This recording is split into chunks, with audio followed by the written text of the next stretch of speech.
पंजाब केसरी में आप सबका स्वागत है। मैं हूं चंद्रशेखर धरनी। परवीन अत्रे, मीडिया सेक्रेटरी हरियाणा मुख्यमंत्री हमारे साथ मौजूद हैं। बातचीत करेंगे उनसे। अत्रे जी, स्वागत है पंजाब केसरी में। धन्यवाद धरनी जी, आपका बहुत बहुत धन्यवाद और पंजाब केसरी के सभी दर्शकों को मेरा नमस्कार। जिस प्रकार से ईडी की कार्रवाई लगातार अरविंद केजरीवाल और उनकी टीम और उनके ऑफिस के स्टाफ की तरफ डेली बढ़ रही है, छापे पड़ रहे हैं। आज कई आम आदमी पार्टी के नेताओं ने, दिल्ली सरकार में जो मंत्री भी हैं, उन्होंने आरोप लगाए हैं कि ये पूर्णतः राजनीतिक षड्यंत्र और पिछले 2 सालों से चल रहा है। देखिए धरनी जी, इसको बोलते हैं विक्टिम कार्ड। जब ये लोग सत्ता में आए और उस वक्त आके जिस तरह से इन्होंने सत्ता का दुरुपयोग करना शुरू किया वो हम सबके सामने है। जिस तरह से दिल्ली के अंदर शराब घोटाला हुआ वो हमारे सामने है। उस शराब घोटाले में आम आदमी पार्टी के नेता और मंत्री मनीष सिसोदिया, संजय सिंह ईडी के द्वारा गिरफ्तार होते हैं। वो जमानत के लिए कोर्ट में जाते हैं। माननीय सुप्रीम कोर्ट में मनीष सिसोदिया 3 बार जमानत मांगते हैं।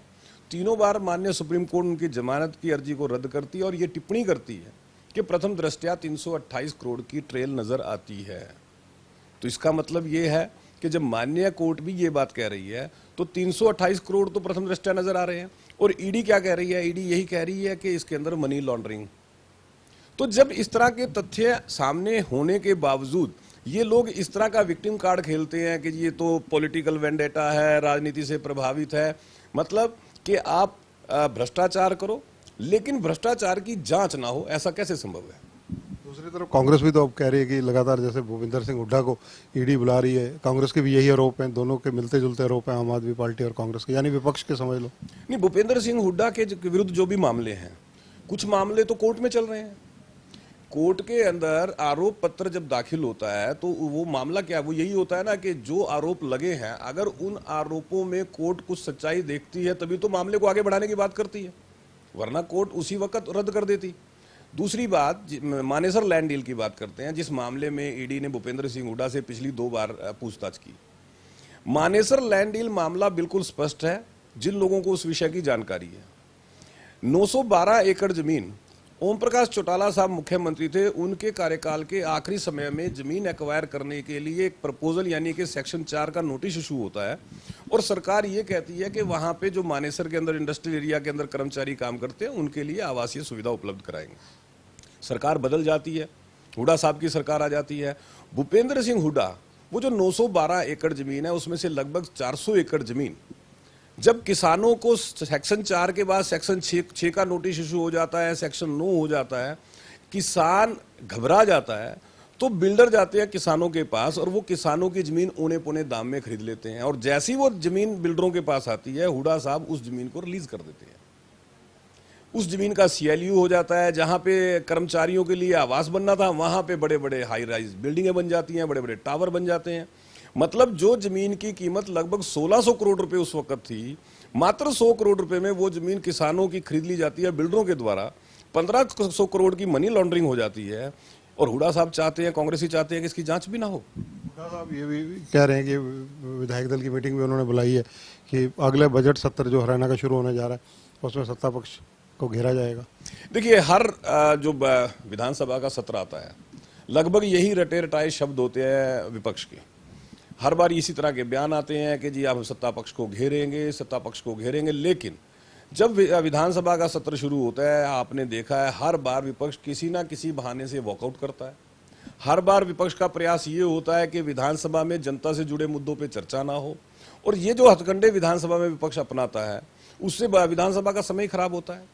अगर कोई विषय ऐसा है जिसके ऊपर विपक्ष चर्चा करना चाहता है तो हमने तो बड़े खुले मन से कहा है कि विधानसभा होती ही चर्चा करने के लिए, आइए चर्चा करें। अगर आपके पास कोई विषय है उसको लेके आइए, उस पर बात करेंगे। ये सरकार तो वो सरकार है धरनी जी, अगर विधानसभा की तरफ से अगर हम बात करते हैं, विधानसभा के अंदर 0 आवर शुरू करने का जो पैटर्न है इस सरकार ने, यानी कि इस विधानसभा के अंदर, या यूं कहिए कि ज्ञानचंद जी ने एज ए विधानसभा अध्यक्ष शुरू किया है, उससे पहले 0 आवर नहीं होता था।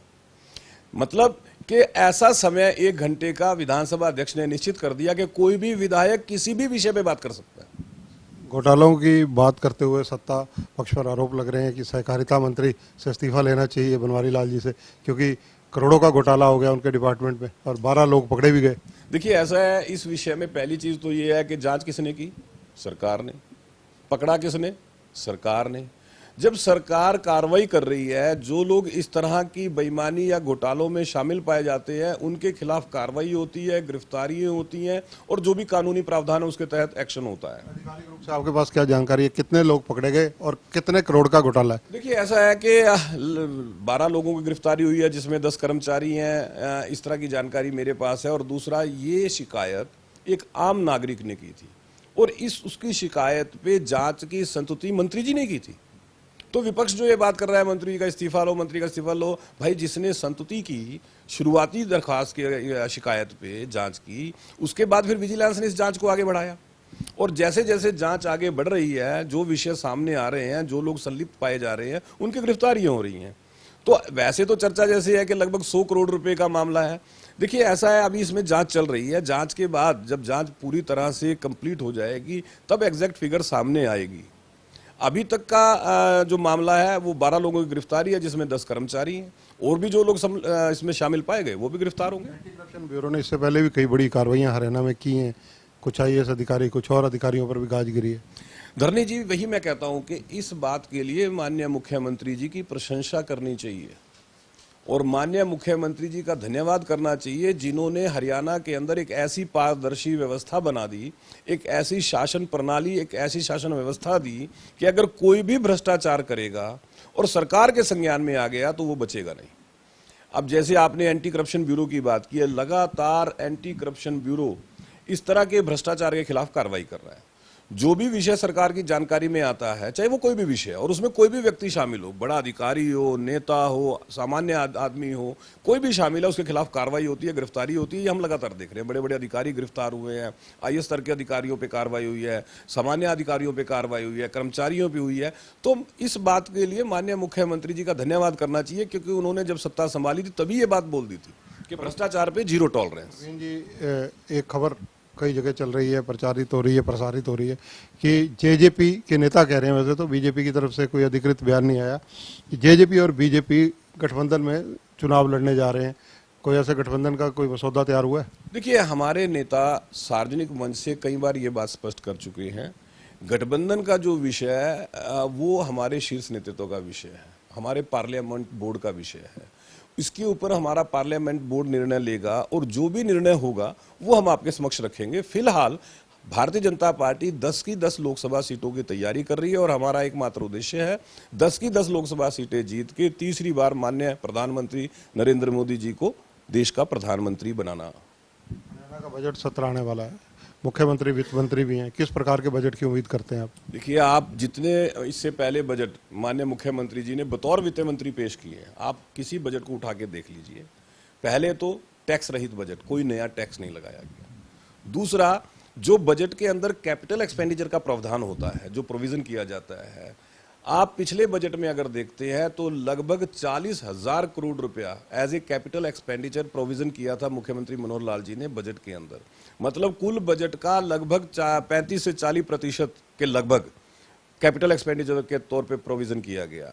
हरियाणा के अंदर इतिहास है, किसी भी सरकार ने अपने बजट में बतौर कैपिटल एक्सपेंडिचर इतना बड़ा प्रोविजन नहीं किया होगा। और कैपिटल एक्सपेंडिचर वो पैसा होता है जो आपके इंफ्रास्ट्रक्चर को डेवलप करने में खर्च होता है, मतलब जिस इंफ्रास्ट्रक्चर की वजह से आपकी आमदन बढ़ती है। हुड्डा साहब तो कह रहे हैं कि कर्जे के बोझ से हरियाणा 9.5 साल में BJP ने डुबो दिया। देखिए, हुड्डा साहब जो है लगातार सार्वजनिक मंचों से एक अजीब से तर्क देते हैं, हालांकि मैं कई बार पहले भी बोल चुका हूं। हुड्डा साहब पर कैपिटा इनकम की बात करते हैं, मैं आंकड़े देके बताता हूं और हुड्डा साहब से पूछना भी चाहता हूं कि हुड्डा साहब के समय में हरियाणा की पर कैपिटा इनकम प्रति व्यक्ति आय 1,37,770 रुपए थी। आज हरियाणा की प्रति व्यक्ति आय 2,96,000 रुपए से ज्यादा है। अब मुझे हुड्डा साहब ये बताएं कि 2,96,000 ज्यादा होते हैं या 1,37 ज्यादा होते हैं। हुड्डा साहब के समय में हमारी GSDP 4.25 लाख करोड़ के करीब थी, आज हमारी GSDP 10 लाख करोड़ रुपए से ज्यादा है। अब धरनी जी, हुड्डा साहब से सवाल यह बनता है कि 4.25 लाख करोड़ ज्यादा होते हैं या 10 लाख करोड़ ज्यादा होते हैं? हुड्डा साहब ने कभी ध्यान नहीं दिया कि उन्होंने जो आखिरी बजट उनकी सरकार में पेश हुआ था लगभग 38,000 करोड़ रुपए का था। माननीय मुख्यमंत्री जी ने जो पिछला बजट पेश किया था लगभग 1,85,000 करोड़ रुपए, कहां 38,000 करोड़ रुपए, कहां 1,85,000 करोड़ रुपए। मतलब जिस तरह से हरियाणा आर्थिक रूप से मजबूत हुआ, समृद्ध हुआ मुख्यमंत्री मनोहर लाल के कार्यकाल में, विशेष तौर पे बतौर मुख्यमंत्री जैसा आर्थिक प्रबंधन मनोहर लाल जी ने किया है, वो एक नजीर है धरनी जी। और हुड्डा साहब को इस बात के लिए, देखिए, जब हुड्डा साहब मुख्यमंत्री थे, हमारा बजट था 38,000 करोड़ रुपए और पंजाब का बजट था 50,000 करोड़ रुपए, हमसे ज्यादा था। लेकिन जैसे ही मनोहर जी की सरकार आती है, हरियाणा जो है आर्थिक दृष्टि से प्रगति करना शुरू करता है। हमारा पिछला बजट था लगभग 1,85,000 करोड़ रुपए और पंजाब का बजट था 1,50,000 करोड़ रुपए। मतलब हम पंजाब से ज्यादा हो गए। ये अंतर है, ये आर्थिक प्रबंधन होता है जो मुख्यमंत्री मनोहर लाल ने करके दिखाया। धन्यवाद। तो ये है प्रवीण अत्रे, मुख्यमंत्री के मीडिया सेक्रेटरी हैं। कई विषयों पर इनसे चर्चा हुई। कैमरामैन संजय सिंह के साथ चंद्रशेखर धरनी, पंजाब केसरी टीवी, चंडीगढ़। हमसे जुड़े रहने के लिए हमारे YouTube चैनल को सब्सक्राइब करें और नई वीडियो की नोटिफिकेशन के लिए बेल आइकॉन को दबाएं। अगर आप ये वीडियो Facebook पर देख रहे हैं तो लाइक जरूर करें और ज्यादा से ज्यादा शेयर करें। धन्यवाद।